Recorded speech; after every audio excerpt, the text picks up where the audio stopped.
Plus Panalo! Eto na!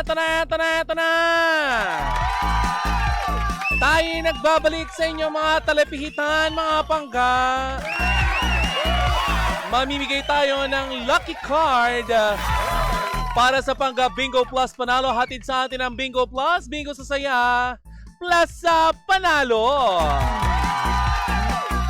Ilalaglag muna natin ang bola upang malaman natin ang ating lucky card sa programang Dabaklitas. Ihulog mo na. At habang inuhulog ang bola, para saan nga ba yan? Pag tumapat sa paborito mong lucky card for today's video, syempre, yan ang lucky card na sasabihin mo kapag tumapat sa roleta ang programang Dabaklitas. Tatatuan. Hindi tatatuan ng DJ. Tatanungin ng DJ kung ano ang lucky card na nabunot o tinamaan ng bola sa programang Dabaklitas. At pag ikaw ang napiling manalo at matanong, may chance kang manalo ng 500 pesos on air at also 500 pesos online for a total of 1,000 pesos! Galit. Parang pa-cookie monster na tayo doon. At para sa mga naghihintay na pangga natin, ang ating lucky card para sa programang Dabaklitas ay makinig na maigi. 10 of spade. Yes! You heard it right. Our lucky card for Dabaklitas. 10 of spade. Congratulations! In advance. At yan ang Pangga Bingo Plus Panalo. Hatid pa rin sa atin ang Bingo Plus, Bingo sa Saya, plus sa Panalo. Bye!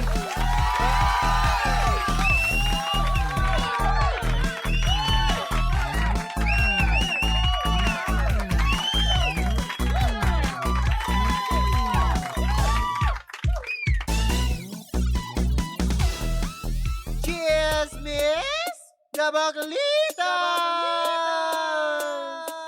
With Tita Cora and Kapitana Sisa. We are number 106.7 Energy FM. Panggawag mong sabihing radyo, sabihin mo energy. Broadcasting all over Metro and Mega Manila. Your tongue-built tita is here.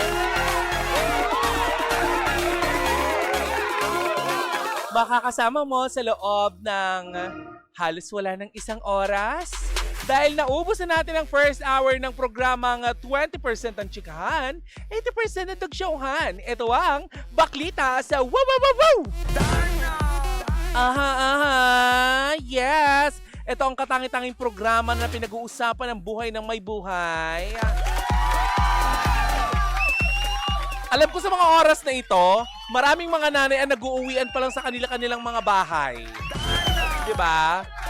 Galing sila sa kumare nila na magbabalik lang sana sila ng Pyrex o kaya ng microwavable. Aba, napachichismis na. Pinag-usapan nila ang buhay ni Lupe. Si Lupe na di umano ay hinahatid daw ng pulang sasakyan. Alam mo ba? Doon nag-uumpisa yun eh. Alam mo ba, Mare, yan si Lupe. Naku, gabi-gabing inihahatid ng pulang sasakyan. Abay, pagka-iksi-iksi ng kanyang suot. Ano na lang kaya ang sasabihin ng mister niyang nasa barko? Nakaw, kung malalaman lang ng asawa niya kung anong pinagagagawa niya dito. Naku, tiyak hihiwalayan yan. Di ba ganon? Uy, magandang umaga! Anak mayaman! Kagigising lang ng anak mayaman, oh! Tare, ang ganda ng telepono, kulay orange! Pero hindi nagawang mag-toothbrush. Nakakaloka ka. Uy, anak mayaman, gumising ka na. Tapos, titigan mo yung nanay mo at itanong mo, Ma, nung ulam? Ay, inak mayaman. Siguro naman sa 2026, makakapaghanap ka na ng trabaho. At sana wag ka nang dumagdag sa mga pinapakain ng gobyerno.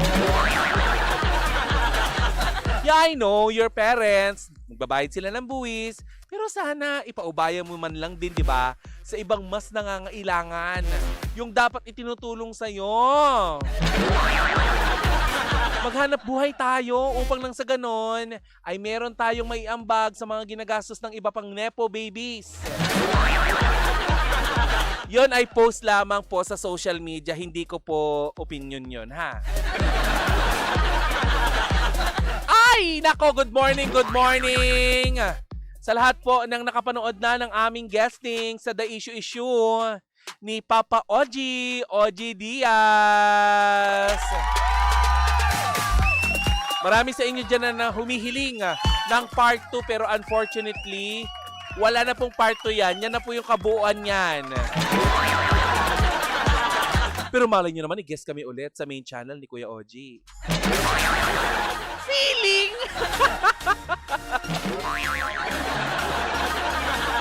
O ba, malay nyo naman, mayaya natin isang araw dito, si Ogie Diaz, sa Dabaklita, sabang wala pa si Kapitana Sisa. Gusto nyo ba yan? So parang busy-busy ang lola mo, ang daming ganap sa buhay. Kaya lalong yung mayaman niyang kaibigan natin yan eh, si Kuya Ogie. Anong oras na yun umuwi ng bahay nila kasi galing nga sa mga racket. Diba? Kung hindi racket, meeting, kasi manager yan. Marami siyang inaalagahang artista. Kaya kapag gusto mong sumikat at may cake ka talagang sumikat, ang message mo si Ogie Diaz. May Ogie Diaz acting workshop din sila. Diba? Oo, totoo yan. Diba nga siya ngayong siya ngayon nagpauso ng yung ganon-ganon, yung hayop ka, chenes. Yun? Masusunog ka sa impyerno, yung ganon, yung acting. Di ba sa kanila yon? Di ba ang bongga, no? Gusto ko rin yung ma-experience yung acting workshop. Kuya Ogie. Bago ako tuluyan mag-audition sa mga theater, kapag okay na ako, acting workshop tayo dyan, ha? Shout out from Japan, sabi ni Jolan. Si Sex Bomb Jolan ba to? Di ba meron talagang Sex Bomb na Jolan ng pangalan?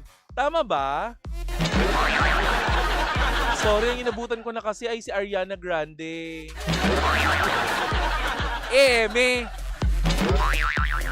Ay, hello sa mga nagme-message sa akin na ang ganda niyo po pala. Kasi nakita nila ako dun sa camera ng ang ganda daw ng rehistro ko sa camera ng The Issue. Sip, akala mo magkakaroon ka ng pamasko sa akin. No. Okay lang tawagin mo akong tsaka. Basta hindi mabawasan yung laman ng aking bulsa dahil marami tayong pagkakagastusan sa 2026. Ay, Pangga, nakita mo na ba? Mako, nakita mo na ba yung list natin ng winners ng Metro Manila Film Festival?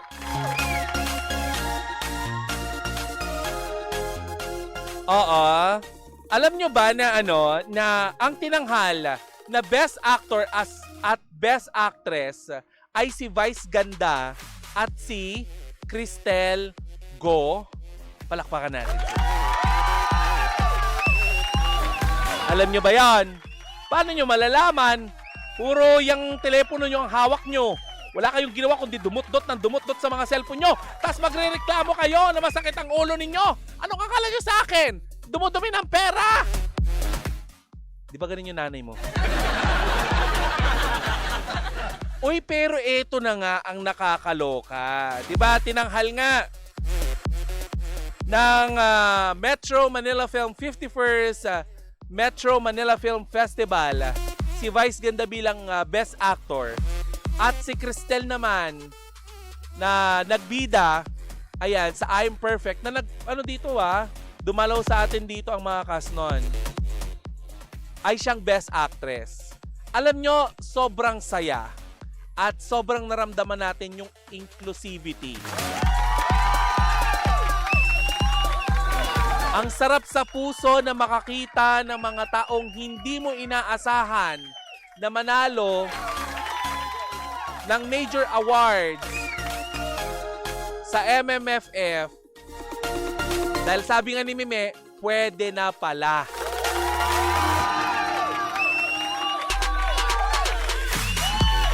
Pwede na palang manalo. Yung mga taong dati ay hindi nyo inaasahan na magkakamit na mga ganitong parangal, kinikilala na po ngayon.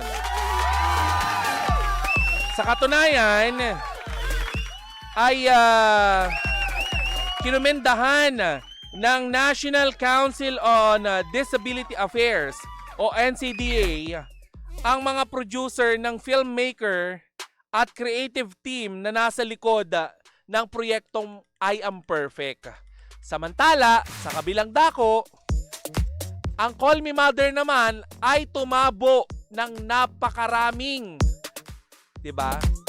Napakaraming manonood, 'di ba? Napakaraming manonood plus awards equals monetization. Dahil sa first day ng pagbubukas ng Call Me Mother sa lahat ng sinihan nationwide, abay tumabo ito ng 41 million pesos. First day pa lamang po iyon na. Hindi na lang natin sure kung magkano na po ngayon. Nakakatuwa na inclusive, respectful, empowering ang storytelling nitong I Am Perfect.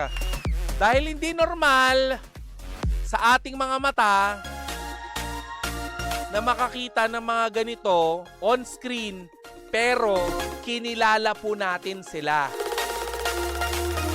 Yung mga sinasabi ng mga tao, kasi hindi nakaligtas sa mga basher ito itong pagkakapanalo ni Vice Ganda at saka ni Cristel Go, hindi nakaligtas sa mga mata ng mga inggitero at inggitera. Na sinasabi nila na Cristel Go, Vice Ganda, nanalo ng Best Actor at Best Actress. Ano to, panahon ng abnormal? Mali po. Mali yung ginagawa nyong ganyan. Hindi tama yan. Mali po na pagtawanan ninyo yung pagkakapanalo ng mga taong ganyan. Dahil, alam nyo sa totoo lang, buti pa sila kaya nilang umacting. Kayong mga nanlalait, hindi nyo nagagawa yan.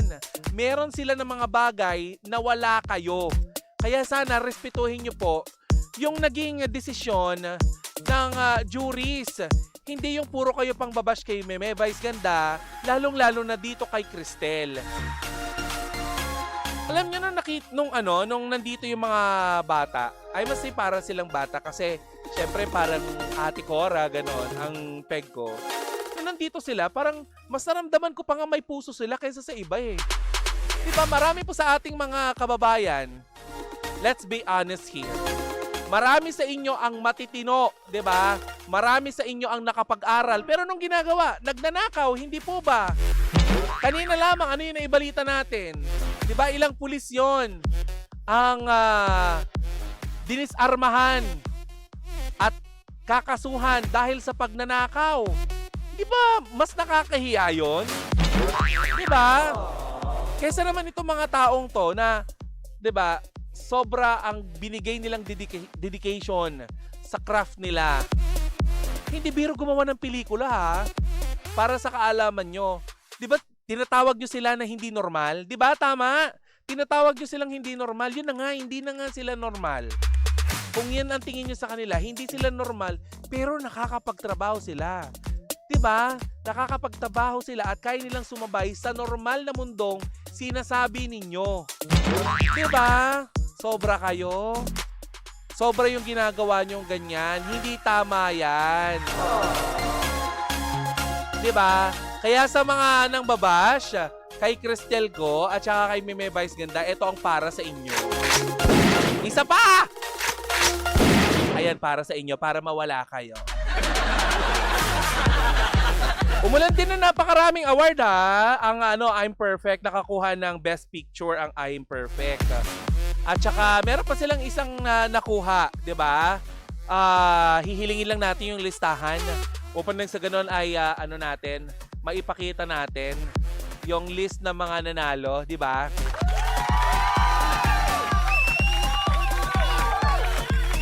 Nakuha ng Call Me Mother yung yung Best Child Star.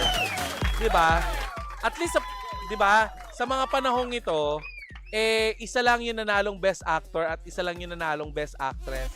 Pero mainit na pinag-uusapan, alam mo, yung pagkakapanalo ni Cristel Go kasi yung mga kalaban niya sa nomination, isa sa mga yun ay si Angelica Panganiban. Na marami ding umaasa na sana si Angelica ang manalo kasi parang comeback movie to ni Angelica Panganiban pagkatapos ng napakaraming panahon ng pamamahinga niya. 'Di ba? Dahil nga siyempre nagbuntis ito, nag-focus muna sa pagiging ina, 'di ba?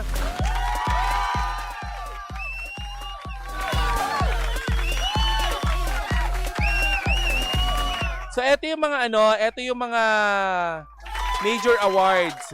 Best Picture ang I Am Perfect, second Best Picture ang Anne-Marie, third Best Picture ang Manila's Finest, at ang Call Me Mother, nagtie sila. Best Actress in Leading Role si Cristel Go ng I Am Perfect, Best Actor in Leading Role si Vice Ganda ng Call Me Mother, Best Director si Jeffrey Jeturian ng Anne-Marie, Best Actress in Supporting Role naman si Miss Odette Can. Alam mo, palakpakan natin si Miss Odette Can. Talagang nagpapasalamat tayo sa pagkakapanalo niya. Pag sinabi kong hindi pwede, pwede. Miss Odette Can, isa kang icon. Best Actor in a Supporting Role si Tom Rodriguez.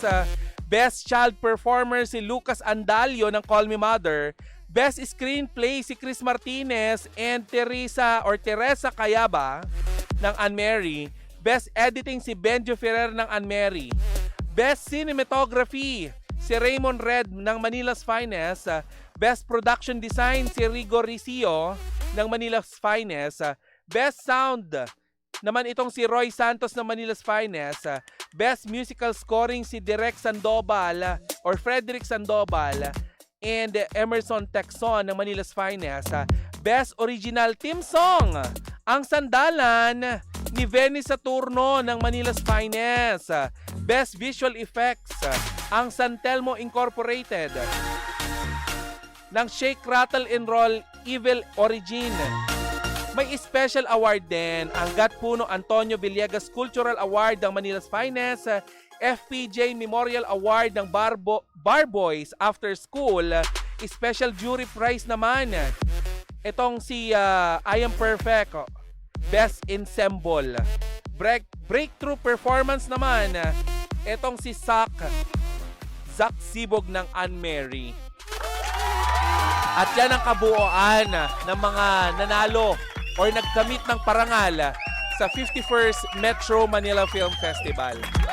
Sa mga patuloy na nang babash sa ating mga winner, hindi po ba kayo masaya? 'Di ba? Hindi po ba kayo masaya na yung mga taong dati ay hindi nagkakaroon ng boses, ngayon ay naririnig, nakikita at napapanood nyo na? Hindi po ba kayo masaya doon?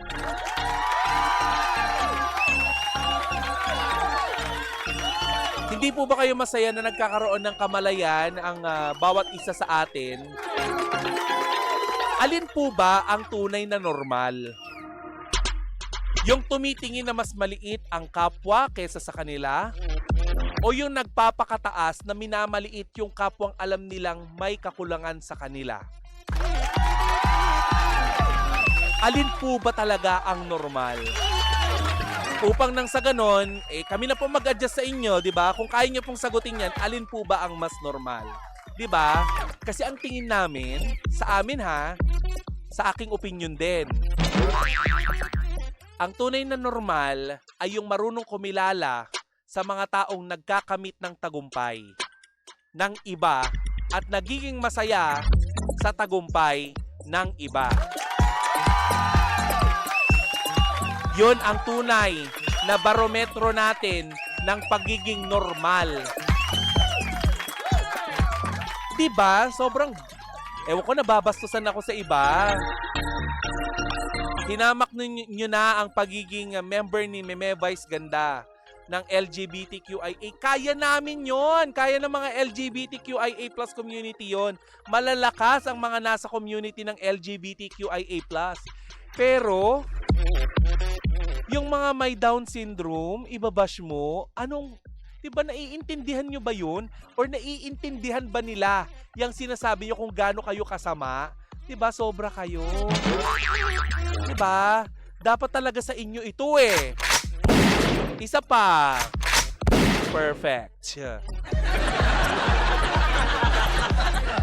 Ay, nako Pangga, ang bilis ng oras, no? Ang oras sa buong kapuluan, Pangga, 45 minutes makalipas ang alas 10 ng umaga. At magandang umaga sa lahat ng mga pa-regular na dyan at kakatanggap lamang nila ng kanilang ATM. Ngingiti-ngiti, ngingiti-ngiti ang tukli. Ngiting tagumpay ang ating mga Pangga, lalo na yung mga nagpapakahirap nasa BPO, saan ka man pong industriya nagtatrabaho at nakakakita ka sa mga panahon na ito ng pag-asang, naku sana ay mas maging maayos pa ang hinaharap ko dito sa kumpanya na ito. Congratulations Pangga.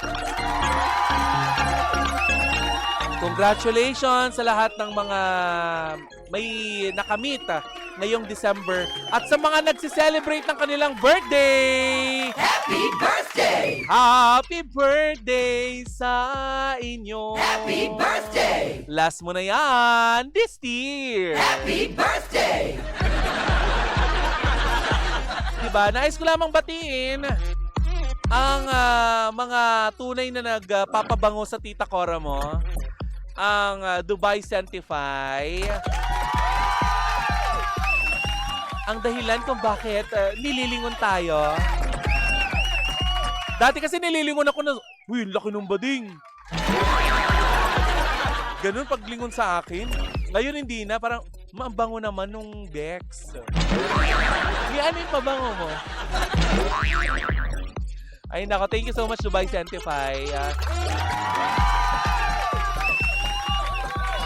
Sabi, good morning Tita Cora, absent pa rin po ba si Kapitana Sisa? Hindi po absent si Kapitana Sisa. Hindi rin po siya suspendido. Siya po ay naka-vacation leave. Okay? At kwento niya sa akin kagabi na napakaganda daw ng pelikulang Call Me Mother.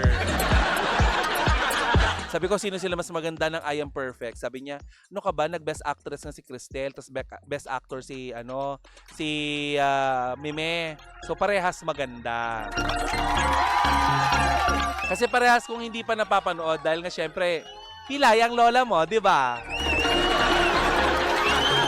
So, paano pupunta sa sinihan ng baklang pilay na to? Di ba? Wala din aalalay dahil parang mas kailangan ng pag-alalay nung umaalalay sa akin. Si Yoli.